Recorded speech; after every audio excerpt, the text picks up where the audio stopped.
Okay दोस्तों, तो after electrophilic substitution reaction, now let's move on to nucleophilic substitution reaction. ये एक series of reaction है, बहुत सारे रिएक्शंस इस प्रोफाइल के अंदर आता है। ठीक है, सो ये जो हमारे रिएक्शंस है न्यूक्लियोफिलिक सब्स्टिट्यूशन रिएक्शन, इसमें मेन बात क्या होती है, जो कोई भी एक इलेक्ट्रॉन रिच ग्रुप जिसको हम न्यूक्लियोफाइल बोलेंगे, वो कोई ना कोई एक इलेक्ट्रॉन डेफिशिएंट पोजीशन पर अटैक करेगा और इलेक्ट्रॉन डेफिशिएंट पोजीशन पर अटैक करते हुए जो हमारा लिविंग ग्रुप है उस लिविंग ग्रुप को लीव करवाएगा। ठीक है, सो ये सारे न्यूक्लियोफिलिक रिएक्शन में केवल इतनी बात जो है वो कॉमन रहेगी, बाकी मैकेनिज्म्स ड्रास्टिकली डिफर करता है। तो जो सब्स्टिट्यूशन रिएक्शंस हमारे लिए इंपॉर्टेंट है वो क्या क्या है, SN1, SN2, SN2 via NGP, SNI, SN2TH, SNAR1, SNAR2 and benzene. इतने सब्स्टिट्यूशन न्यूक्लियोफिलिक रिएक्शन के बारे में हम बात करेंगे। तो सबसे पहले सबसे important SN1 reaction, the substitution nucleophilic intermolecular unimolecular. So ये वाले रिएक्शन में क्या होता है, R यानी कोई भी अल्काइल ग्रुप के साथ अगर हमारा लिविंग ग्रुप लगा हुआ है तो न्यूक्लियोफाइल Nu- के अटैक पर वो हमारा कन्वर्ट हो जाएगा RNu प्लस Lg-, यानी लिविंग ग्रुप निकल जाएगा और वहां पर आके न्यूक्लियोफाइल जो है वो हमारा लग जाएगा। Right, so what is the mechanism?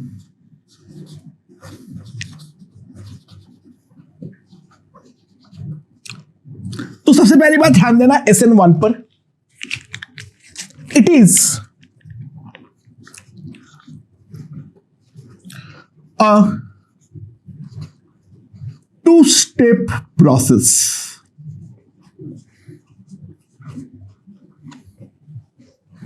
ये हमारा एक टू-स्टेप प्रोसेस है।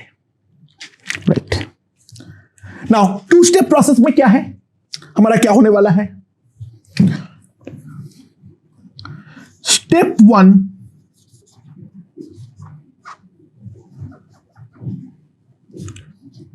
RLG, लिविंग ग्रुप जो है वो हमारा निकल जाता है,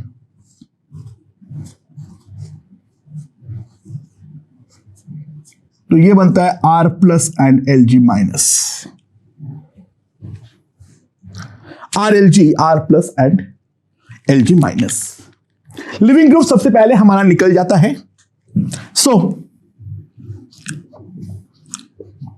यहां पे ये वाले स्टेप में क्या बन रहा है हमारे पास, फॉर्मेशन ऑफ कार्बोकेटाइन। तो कंप्लीट ऑक्टेट से इनकंप्लीट ऑक्टेट बन रहा है, तो ऑब्वियस सी बात है this step is slow, that implies this step is going to be the rate determining step। और स्टेप 2 में क्या होगा,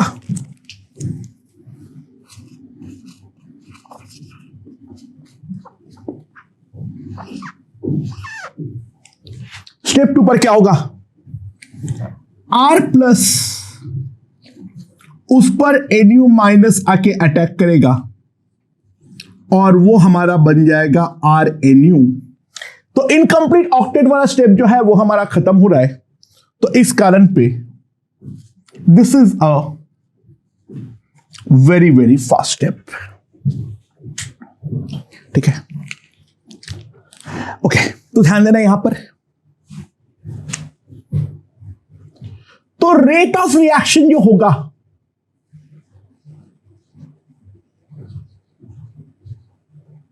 R, तुम्हारा रेट डिटरमाइनिंग स्टेप पे तो कोई भी हमारे पास न्यूक्लियोफाइल का नामो निशान नहीं है, तो R will be simply the rate constant K into concentration of RX। ठीक है, So order of the reaction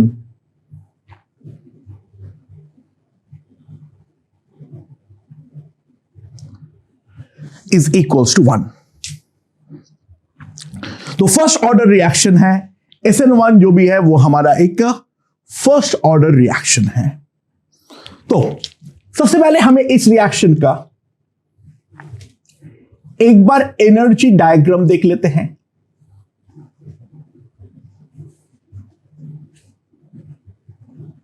right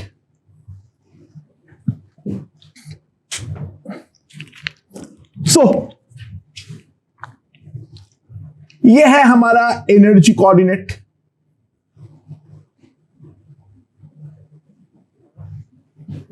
ये है हमारा एनर्जी कोऑर्डिनेट एंड उसके बाद यहां पर है हमारे पास रिएक्शन कोऑर्डिनेट। तो सबसे पहले इनिशियली हमारे पास क्या है, RLG plus NU minus the first step being RDS। इसका एक्टिवेशन एनर्जी हमारा काफी हाई होने वाली है।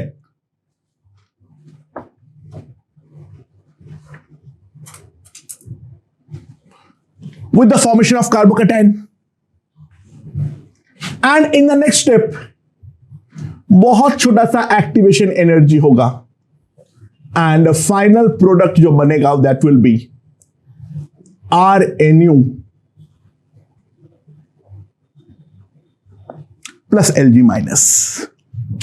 ठीक है, जनरली ये वाले रिएक्शन का डेल्टा H जो है, ऐसे मैं हमेशा बोलूंगा ऐसा नहीं है, delta H reaction is less than 0 generally.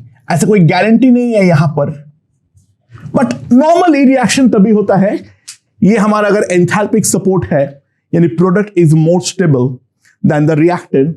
Logical बात है, लिविंग ग्रुप है तो कार्बन के साथ लिविंग ग्रुप का बॉन्ड वीक हो बनेगा और कार्बन के साथ न्यूक्लियोफाइल का जो बॉन्ड बनेगा वो स्ट्रॉन्गर बनेगा। जनरल ट्रेंड ये है, but there are some exceptions. तो that is the energy diagram regarding this. Okay, now important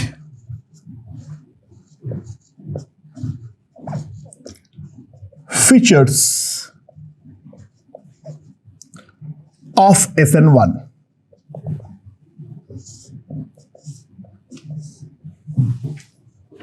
ठीक है, तो सबसे पहले क्या है,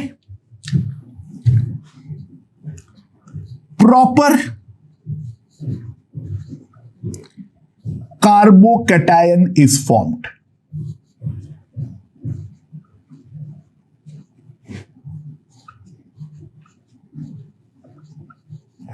और प्रॉपर कार्बोकैटायन फॉर्म होने के कारण मैं सिंपल सी बात है बोल सकता हूं, more the stability of carbocation, more the stability of carbocation, more is the rate of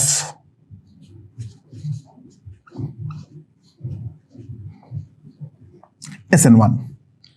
carbocation जितना ज्यादा स्टेबल होगा SN1 का रेट जो है वो उतना ज्यादा होने वाला है। and what is the general rule, 3 degree और बेटर कार्बोकैटायन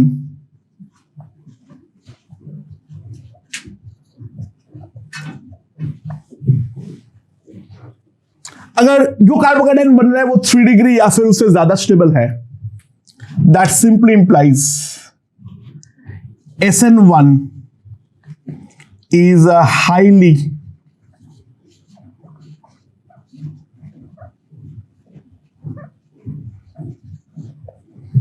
favored। उसके बाद क्या है, 1 डिग्री और lesser stable carbocation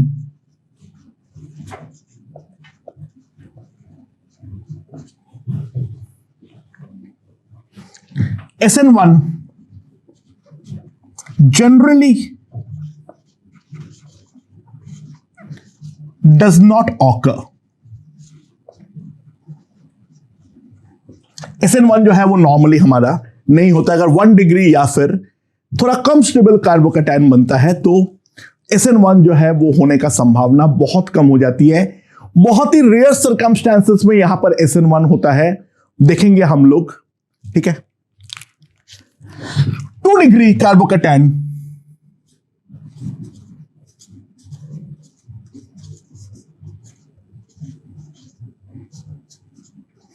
SN1 is okay, मतलब ऐसा है SN1 हाईली फेवर्ड भी नहीं होगा और ऐसा नहीं है SN1 हो भी नहीं सकता है। तो डिपेंडिंग अपॉन द रिएक्टेंट हमें डिसाइड करना पड़ेगा जो SN1 होगा या फिर नहीं होगा। मेन प्रॉब्लम तो हमेशा 2 डिग्री कार्बोकैटायन का ही रहता है, क्योंकि बाकी सारे जगह पे तो मामला बहुत क्लियर रहता है जो SN1 होगा या नहीं होगा। 2 डिग्री के रिएजेंट्स पर ही हमें मेन ध्यान रखना पड़ता है जो किस केस में हमें SN1 करवाना है, किस केस में SN1 नहीं करवाना है, ठीक है। अच्छा, इसमें 2 इंपॉर्टेंट बातें ध्यान रखनी है।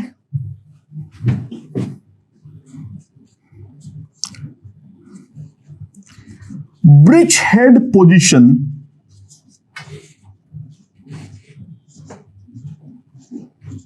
although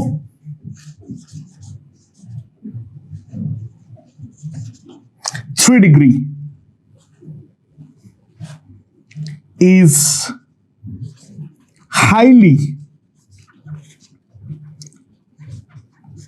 inert towards SN1, ठीक है। यानी अगर ब्रिजहेड पोजीशन होगा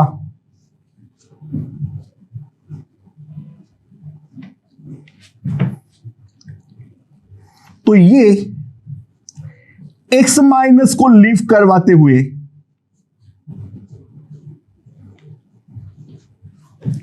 ये वाला कार्बोकैटायन बना सकते हैं जो कि 3 डिग्री है, but not possible due to very high angle strain. Due to very high angle strain, this is not possible. Bridgehead position में जो है, that bridgehead position is highly inert towards SN1. That point has to be very clear. And beta crowded 1 degree position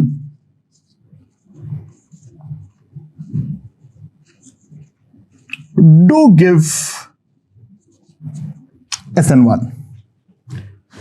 अगर beta crowded है 1 degree वाला position तो हमें in that case SN1 जो है वो मिलेगा। यानी मान लो हमारे पास है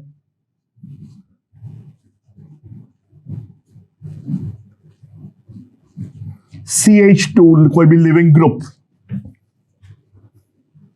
तो यहां पर एक्चुअली X माइनस निकलता है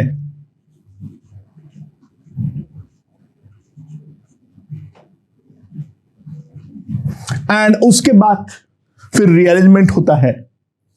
तो ध्यान रखना है, बाकी नॉर्मल 1 डिग्री पोजीशन जो है वो SN1 नहीं देगा, लेकिन अगर बीटा क्राउडेड 1 डिग्री पोजीशन है तो वहां पर SN1 डेफिनेटली हमारा होने वाला है। अच्छा, second point,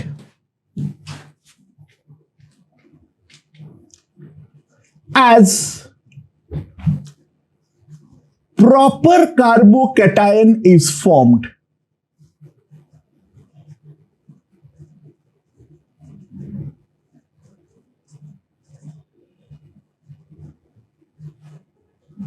as a proper carbocation is formed, rearrangement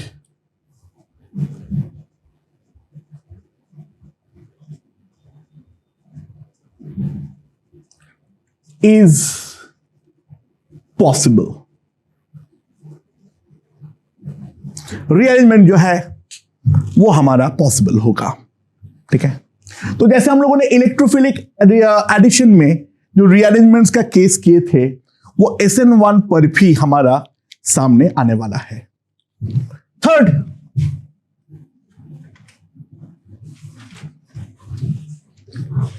due to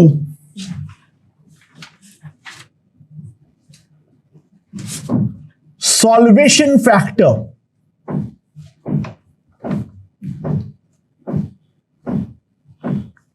that is medium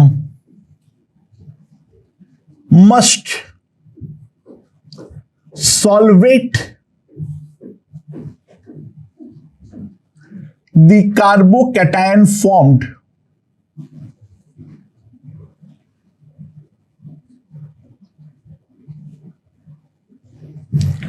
due to solution factor, that is medium must solvate the carbocation formed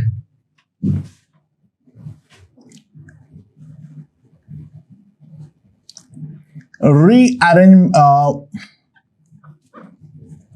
SN1 is best in polar protic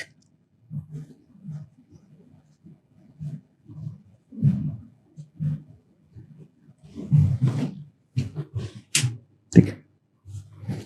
so solvation होना जरूरी है, यानी जो carbocation बनेगा वो हमारा solvate हो जाना चाहिए।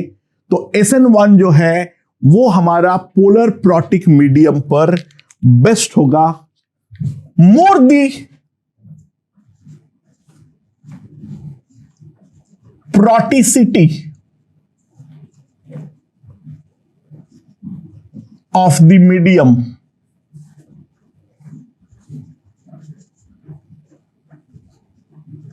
more is the rate of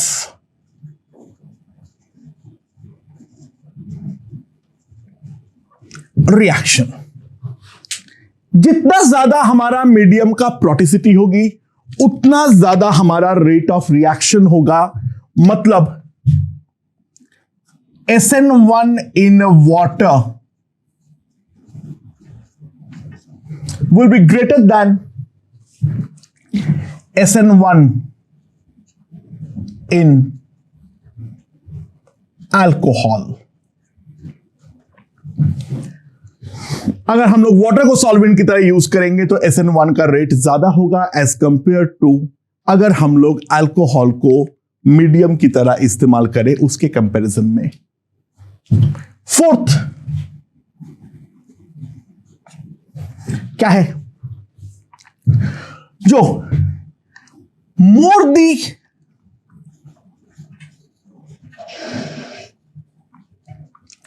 living tendency of the leaving group, more the living tendency of the living group, greater is the rate of a reaction।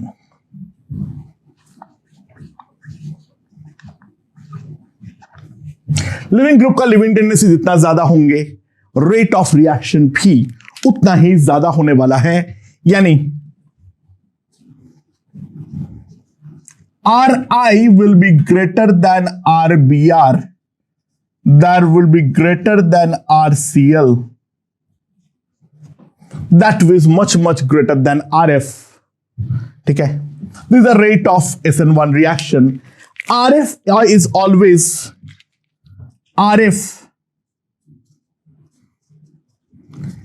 a practically inert towards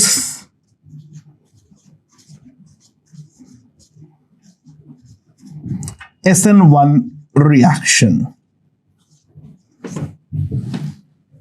RF का SN1 reaction होना जो है वो हमारा संभव नहीं होता है। ठीक है। And fifth, NO minus do not appear in the rate determining step, that is RDS. Nucleophile जो है वो हमारा RDS पर अपीयर नहीं करता है. सो strength of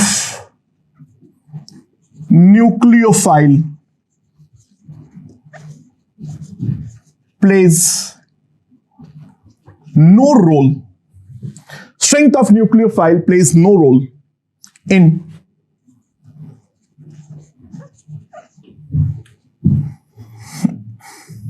rate of SN1 reaction. ठीक है, देखो वैसे ही पोलर प्रोटिक मीडियम पे स्ट्रॉन्ग न्यूक्लियोफाइल तो कुछ होता है नहीं, यानी मैं एक बात तो ये लिख रहा हूं, no nucleophile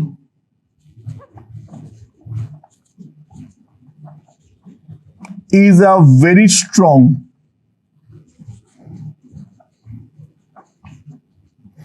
in polar protic medium. ठीक है, पहली बात तो ये दिमाग पे क्लियर हो जाना चाहिए. ठीक है, और दूसरी बात है न्यूक्लियोफाइल जो है वो हमारा आरडीएस पर है ही नहीं, तो न्यूक्लियोफाइल का स्ट्रेंथ यहां पर मैटर करता ही नहीं है. तो एक इंपॉर्टेंट बात और भी है, वीकर न्यूक्लियोफाइल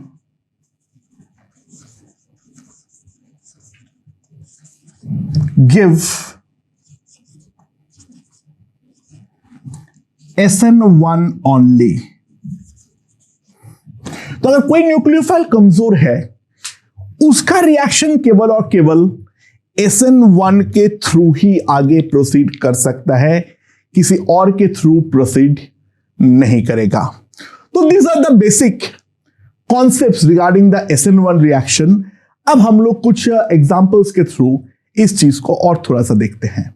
ओके, तो let's see some examples of SN1.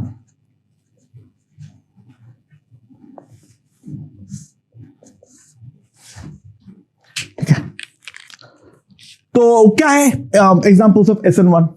देखो ध्यान दो, मान लो हमारे पास है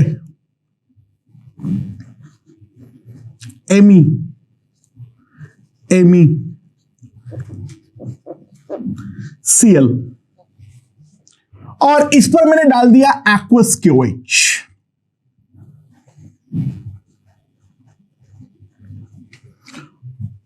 ठीक है, एक्वस क्यूएच में न्यूक्लियोफाइल क्या है?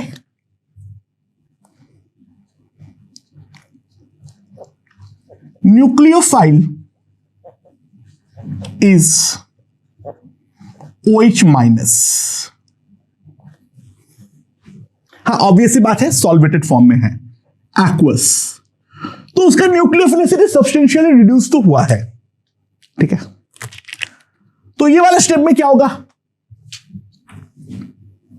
Cl माइनस जो है वो हमारा बाहर निकलेगा और Cl माइनस बाहर निकलते हुए क्या बन जाएगा,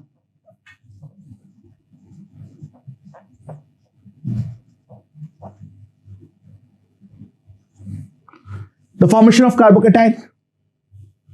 And now OH minus attacks और अटैक करते हुए क्या बन जाएगा हमारे पास, टर्शियरी ब्यूटानॉल. ठीक है, अच्छा, नाउ उसके बाद क्या है नेक्स्ट, मान लो हमारे पास ये वाला है,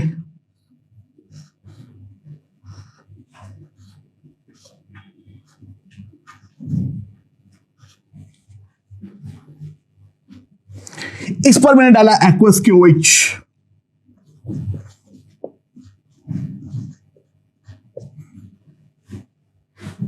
तो क्या होगा, ना 2 डिग्री पोजीशन है तो SN1 ठीक ठाक अमाउंट पे होगा, तो Cl माइनस सबसे पहले लीव करेगा और Cl माइनस लीव करते हुए हमारे पास कार्बोकैटायन बनेगा।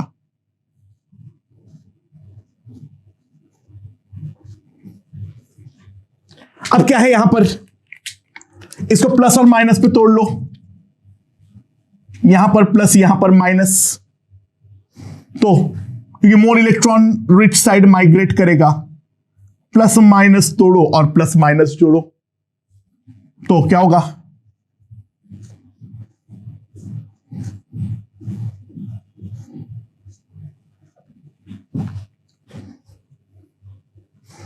यहां पर होगा हाइड्रोजन,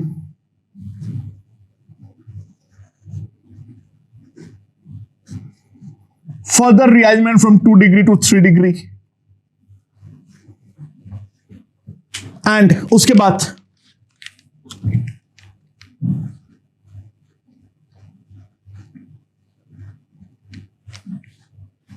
OH माइनस का यहां पर अटैक,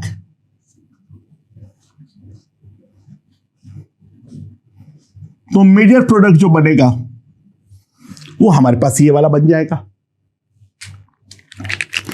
या फिर मान लो हमारे पास क्या है,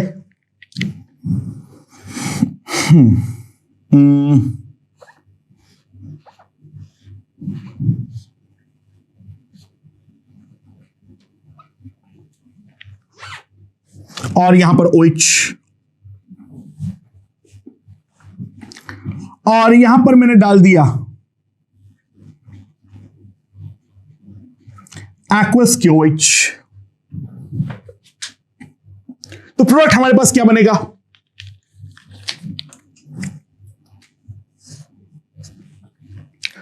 Cl माइनस लीव्स,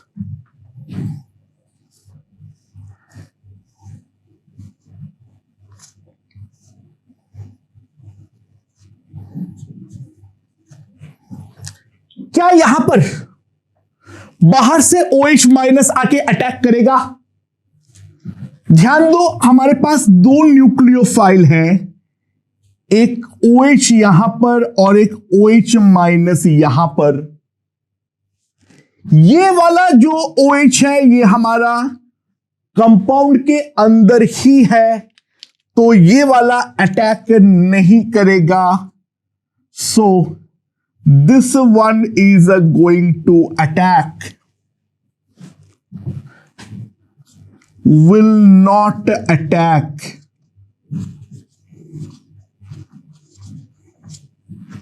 तो एक इंपॉर्टेंट फंडा पहले लिख लेता हूं मैं यहां पर, if 5, 6 और 7 membered ring can be formed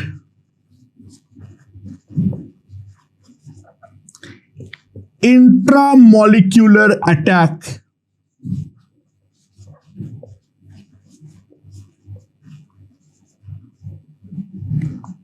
is preferred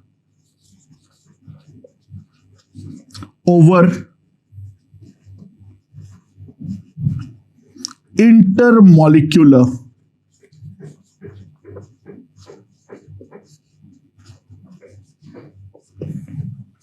intramolecular attack is preferred over intermolecular attack। So क्या हो जाएगा, ध्यान दो, 1 2 3 4 5 6,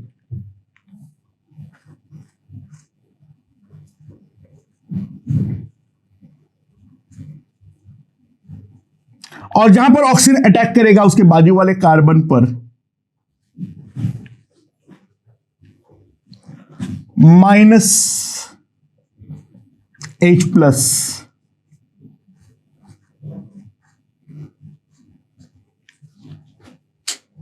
so this is an example of intramolecular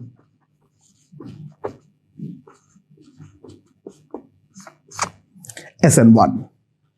This is an example of intramolecular SN1। ठीक है, अच्छा, और क्या पॉसिबिलिटीज है? अच्छा, अगर बीटा क्राउडेड हो तो इन दैट केस क्या होगा?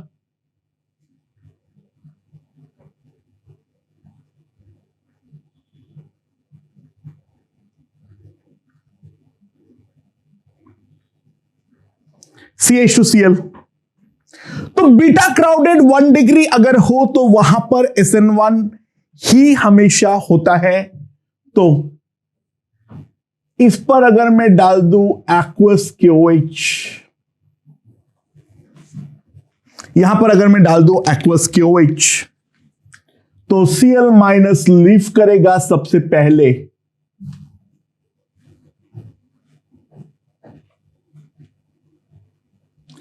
with the formation of this carbocation, and now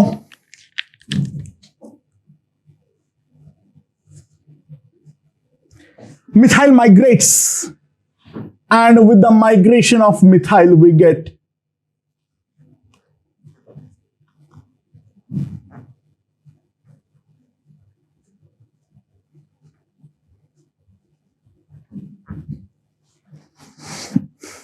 now यहां पर जो ये एक्वस KOH है, यहां का OH माइनस आके ये वाले 3 डिग्री पोजीशन ऑफ कार्बोकैटायन पर अटैक करेगा, और ये वाले पोजीशन पर अटैक करते हुए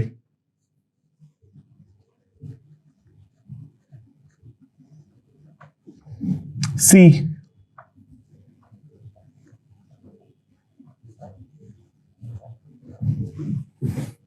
so that is going to be the product।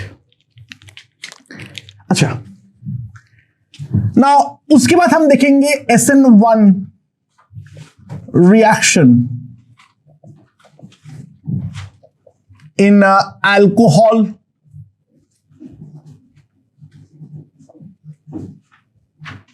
और ईथर।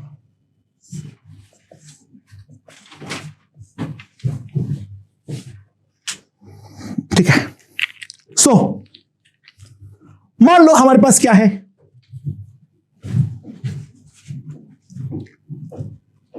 CMe3 OH, और इस पर मैंने डाला concentrated HBr। So what is going to be the product? अच्छा, सबसे पहले स्टेप में क्या होगा? सबसे पहले स्टेप में क्या होगा? HBr जो है that will break as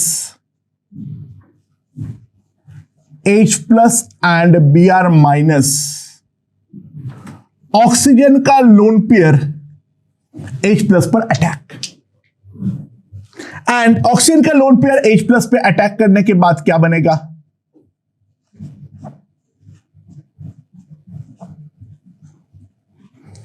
CMe3OH2 plus. ठीक है, this is the fast step. ये वाला स्टेप जो है वो बहुत ही ज्यादा फास्ट एंड रिवर्सिबल।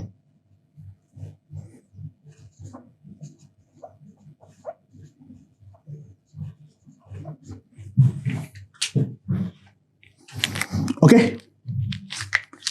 तो स्टेप ये वाला क्या हुआ? Me3COH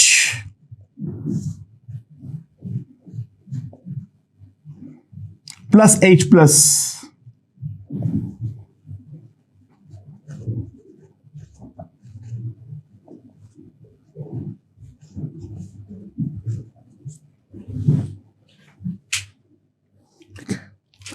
नाउ H2O हम लोग जानते हैं, H2O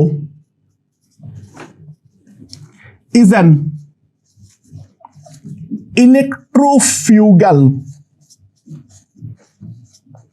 group। H2O is an electrofugal group। So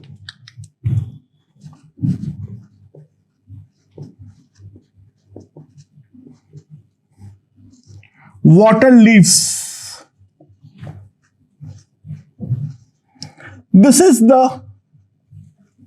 slow and hence the RDS step। This is the slow and hence the RDS step. And in the last step,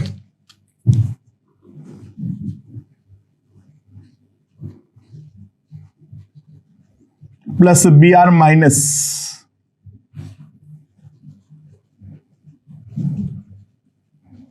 this is again a fast step. Okay. This mechanism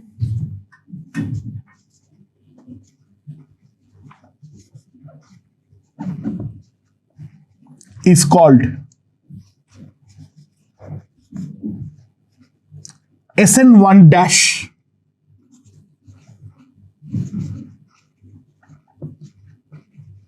mechanism.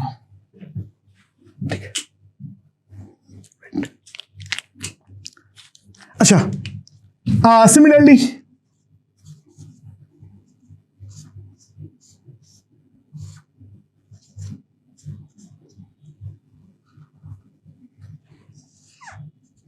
इस पर मैंने डाल दिया हूं concentrated HBr. Now what is going to happen? तो यहां पर क्या होगा? सिंपल सी बात है, H प्लस आएगा. अच्छा, पाई बॉन्ड और OH में पहला अटैक जो होगा वो OH पर होगा. ठीक है, तो क्योंकि OH पर मोर इलेक्ट्रॉन डेंसिटी है और इस वाले पे हमारे पास लेस इलेक्ट्रॉन डेंसिटी होंगे. सो OH जो है वो सबसे पहले HBr पर अटैक करेगा और HBr पे अटैक करते हुए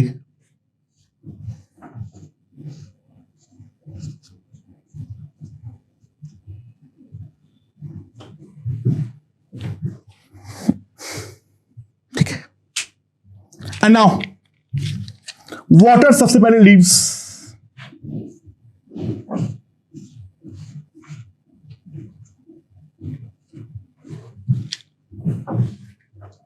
ठीक है, और ये जैसे ही लीव करेगा, एक काम करो, यहां पे थोड़ा सा 2 डिग्री बना दो. ठीक है, यहां पे 1 डिग्री बनाने में थोड़ी तकलीफ हो जाएगी क्योंकि SN1 होगा नहीं इसमें. तो तो ये अभी हमारा 2 डिग्री पोजीशन बन गया. फर्दर कोई भी रिअलाइनमेंट होना संभव तो नहीं है क्योंकि 2 डिग्री से 2 डिग्री पे वो नहीं जाएगा.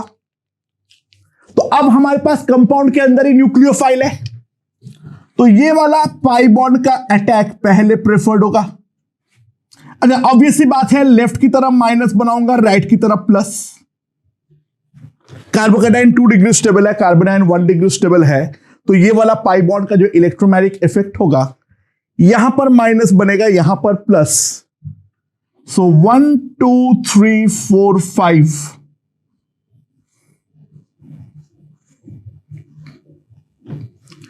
5 मेंबर रिंग का फॉर्मेशन होगा. ना ये वाला कार्बन, मान लो ये वाला कार्बन है, तो वहां पर एक ये है, मिथाइल सब्स्टिट्यूशन है. एंड फिर ये वाला कार्बन है, उसके बाजू वाले कार्बन पर प्लस है.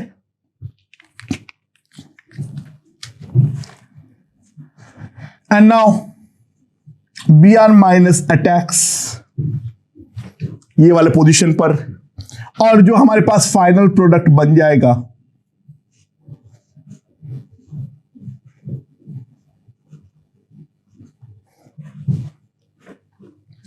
फाइनली ये वाला प्रोडक्ट हमारा बन जाएगा. ठीक है. अच्छा, the same thing can happen with ether also. Suppose करो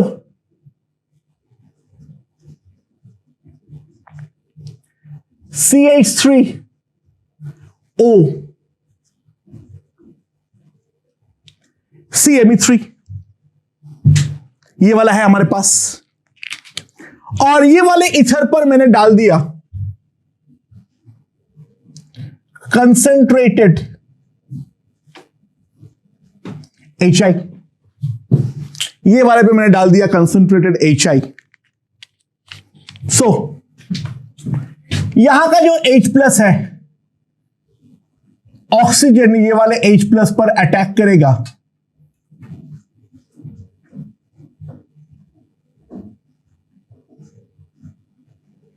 CmE3।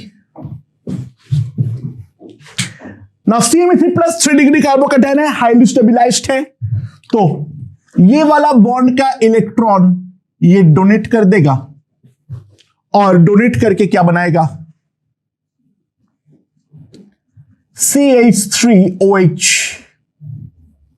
Plus Me3C plus, and वहां पर फिर I- आके अटैक करेगा और I- के अटैक से CmE3 प्लस पर क्या बन जाएगा हमारे पास, Me3CI। ये हमारे पास प्रोडक्ट बन जाएगा। तो ईथर जो है वो दो पार्ट पे क्लीव कर गया, एक तरफ बन गया अल्कोहल और दूसरी तरफ बन गया आयोडाइड।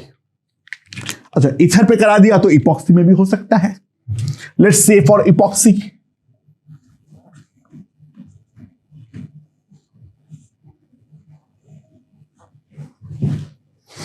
ये है मेरे पास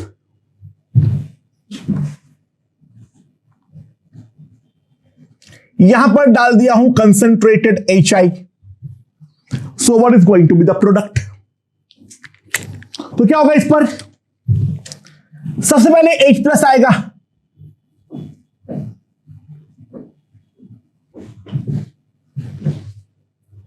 और पहले जो बनेगा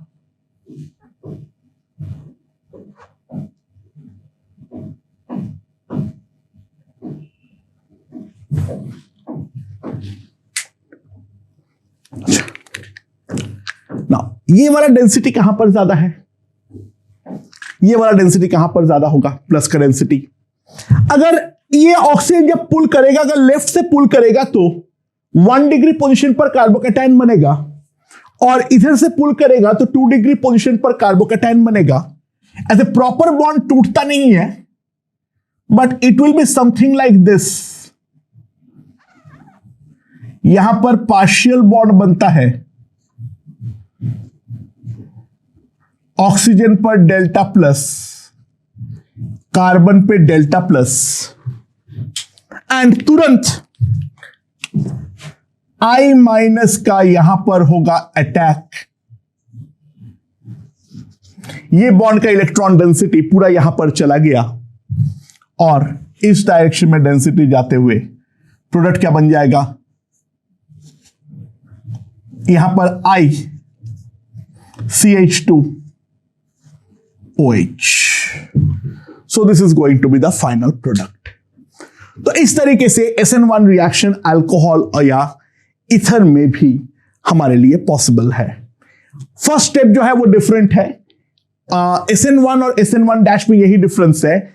SN1 में फर्स्ट स्टेप में ही लिविंग ग्रुप लीव करता है, और जो SN1- है वहां पर हमारा लिविंग ग्रुप जो है वो लिविंग ग्रुप बनता है via attack of an electrophile in the first step. ठीक है, यहां पर जो ग्रुप निकलता है वो हमेशा न्यूक्लियोफ्यूगल ग्रुप है। मैं लिख देता हूं, ये प्योर SN1 में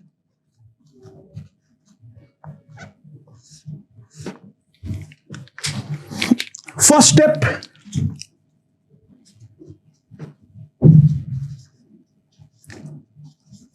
is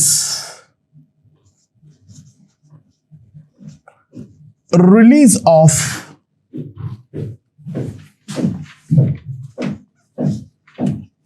nucleofugal living group,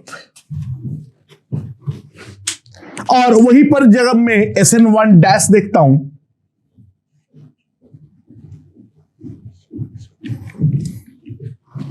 the first step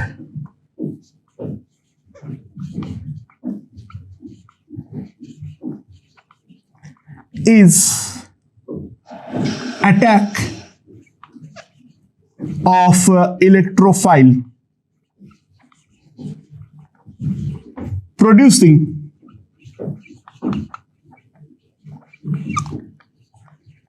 electrofugal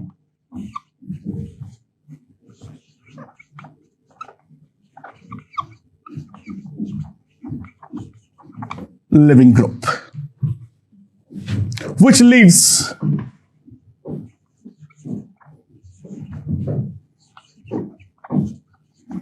in the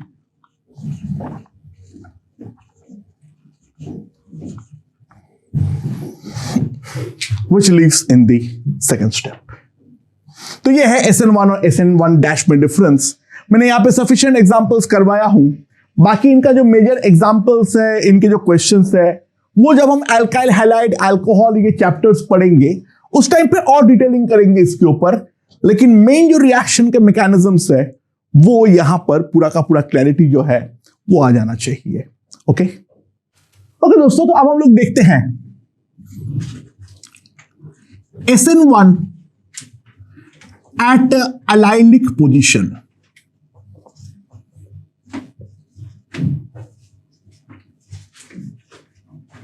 okay so मान लो हमारे पास क्या है, यहां पर Cl है, यहां पर डबल बॉन्ड है, और यहां पर मैंने डाल दिया एक्वस KOH. अच्छा, ये एलाइलिक पोजीशन है तो ऑब्वियस सी बात है, कार्बोकैटायन स्टेबल होने के कारण सबसे पहले Cl माइनस लीव करेगा, और Cl माइनस लीव करते हुए ये वाला कार्बोकैटायन बनाएगा, और जिसका दूसरा एक रेजोनेटिंग फॉर्म है ये वाला. अब ये वाले पे अगर OH माइनस अटैक करता है तो प्रोडक्ट जो बनेगा वो क्या बनेगा,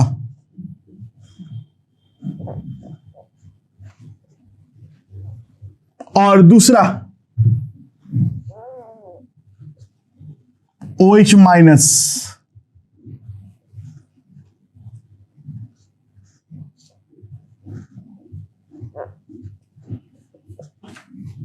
तो this is basically 1-2 type of product जो एडिशन में हुआ था, and this is basically 1-4 type of product. अगर मैं देखूं ये वाला carbocation, this is allylic plus 2 degree, and this is allylic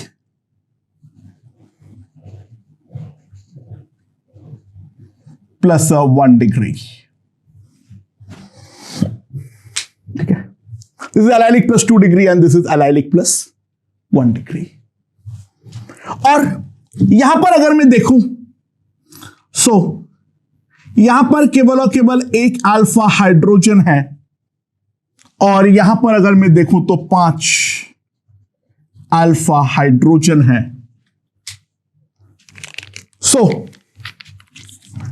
This is the intermediate one I1, this is the intermediate 2 I2, this is the product 1 P1 and this is the product 2 P2. तो main फंडा क्या है यहां पर भी, I1 is a more stable than I2 and P2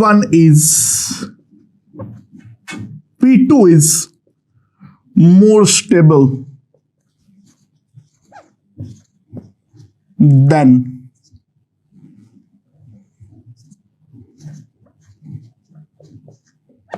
P1. I1 is more stable than I2 and P2 is more stable than P1. ठीक है, okay. So at a low temperature,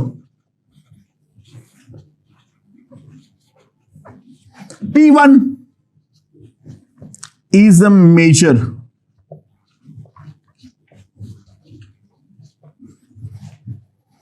and at higher temperatures,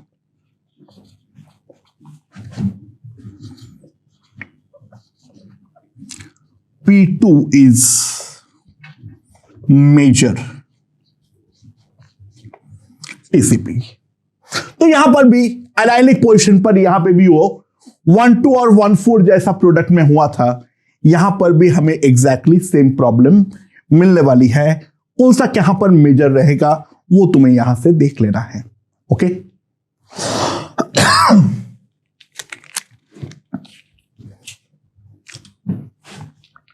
okay, अब हम लोग क्या देखेंगे, stereochemistry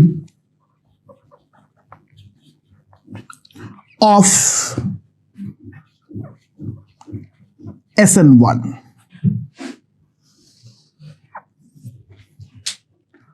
तो suppose करो हमारे पास जो रिएजेंट है CH3ET,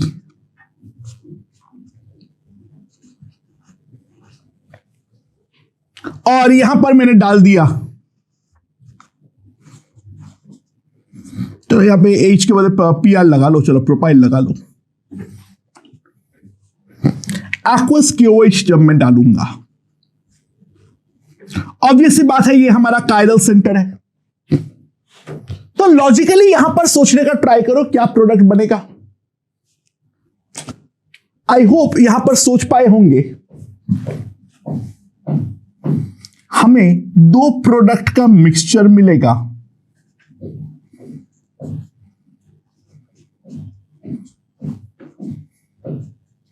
ये वाला प्रोडक्ट हमारा 50% बनेगा,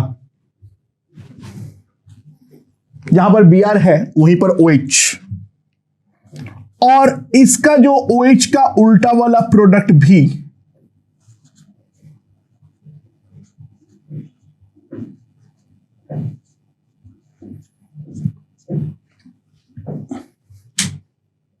यानी क्या बन रहा है यहां पर,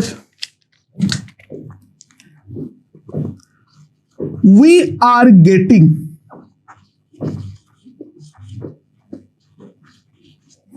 50%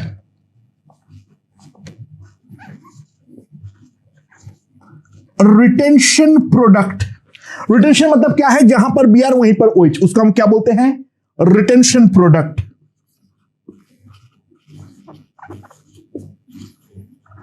एंड 50% इन्वर्जन प्रोडक्ट, यानी जहां से निकला है उसके ऑपोजिट साइड पर लग रहा है। ठीक है,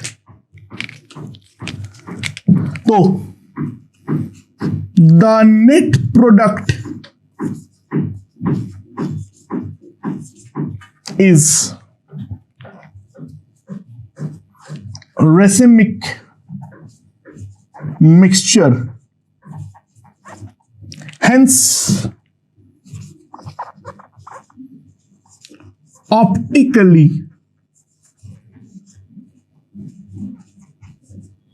inactive। जो नेट प्रोडक्ट है वो रेसिमिक मिक्सचर है और इस कारण पे ऑप्टिकली इनएक्टिव है। And what is the reason, बहुत सिंपल बात है, the intermediate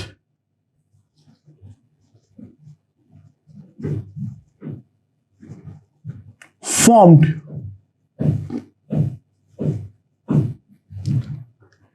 is a carbocation,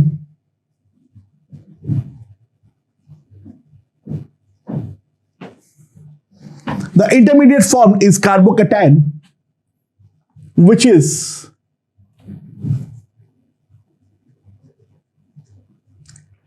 sp2 hybridized।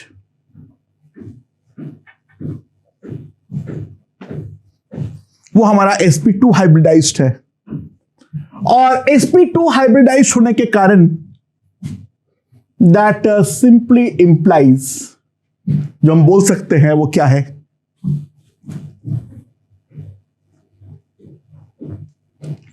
The attack of NO minus can occur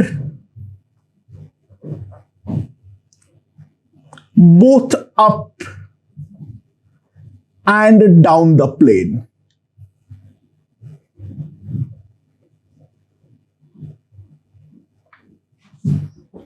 ठीक है. So we get recimerization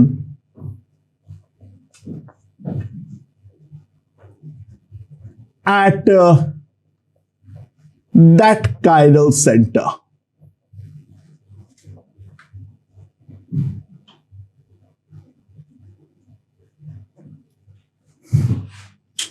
अच्छा, इसके मतलब ये नहीं जो हमेशा रेसिमिक ही बनेगा. मैं हमेशा एक चीज में बोलता हूं, जो उस कायरल सेंटर पर रेसिमराइजेशन होता है, ओवरऑल बनना बिल्कुल भी जरूरी नहीं है. देख लो यहां पर ही एक सिंपल एग्जांपल के थ्रू देख लो.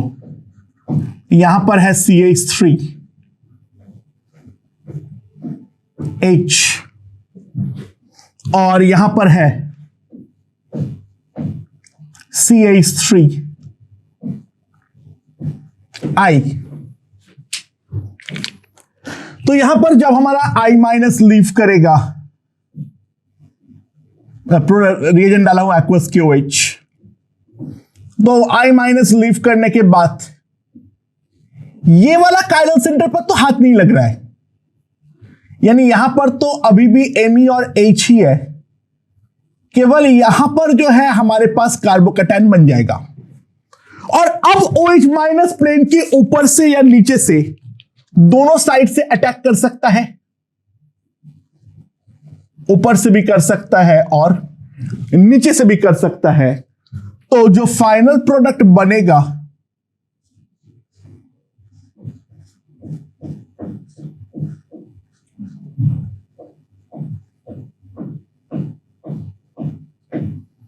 ये H और फिर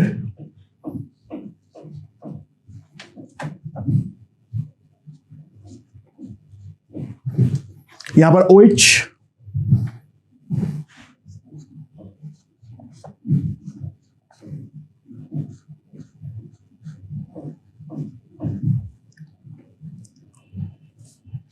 यहां पर H और यहां पर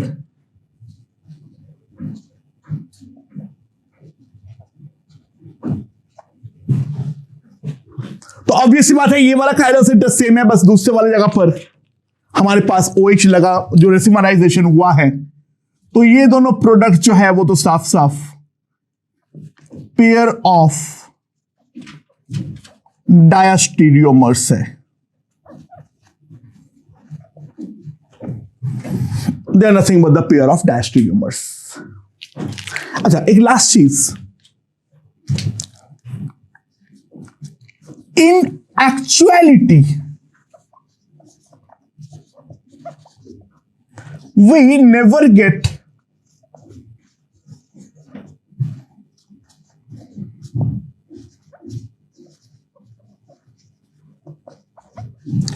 %100% रेसिमराइजेशन. एक्चुअलिटी में कभी भी 100% रेसिमराइजेशन हमें मिलता ही नहीं है.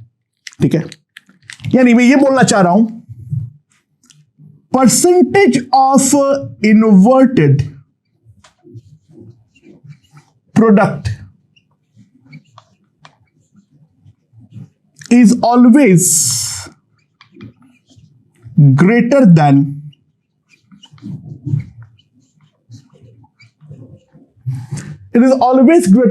percentage of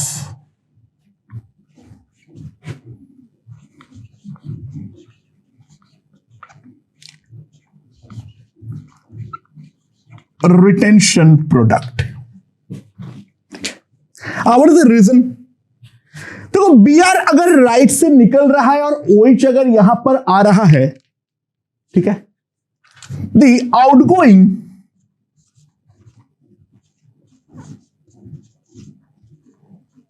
Br minus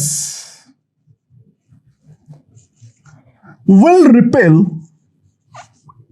the incoming